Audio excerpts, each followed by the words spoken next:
મારા પપ્પાનું નામ મનસુખભાઈ ગોકુળભાઈ કસવાળા છે ને અમારે 4 દિવસ પહેલાં કે અમે ઘરે હતા, મારા પપ્પાને જમીને બધા બેઠા હતા, તો એ સોફે બેઠા હતા ત્યાં પડી ગયા. ત્યાંથી અમે 15 મિનિટમાં પીપી માણિયા હોસ્પિટલમાં આવ્યા. તો ત્યાં સારવાર માટે પહેલાં તો ઇમરજન્સી હોસ્પિટલમાં ગયા, પછી આયુષ્ય ઓળખ્યા સર આવ્યા.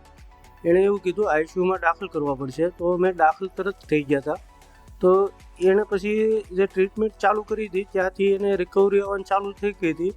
3 દિવસ આઈસીયુમાં રહ્યા હતા, તો રિકવરી બહુ સારી દેખાણી. તો અમે પછી રોકાણા હતા, તો 5-6 દિવસ થયા છે આજે, પણ આજે બહુ બધું રિકવરી આમ ગણીએ તો 90% રિકવરી આવી ગઈ છે. બહુ સારું છે ને મગજની રિકવરી થઈ ગઈ હતી, એ રિકવરી હાવ આવી ગઈ છે કે આયુષ્ય સરને થેન્ક્સ.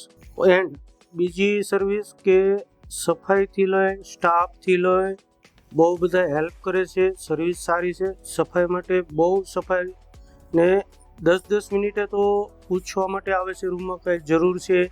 બહુ સુવિધા સારી છે ને મને તો ખુદને અનુભવ થયો કે હોસ્પિટલમાં આવીને હું 4 દિવસ તો સતત રોકાણો તો 2 દિવસ નહોતો, પણ 4 દિવસનો જે અનુભવ છે બહુ સારો છે.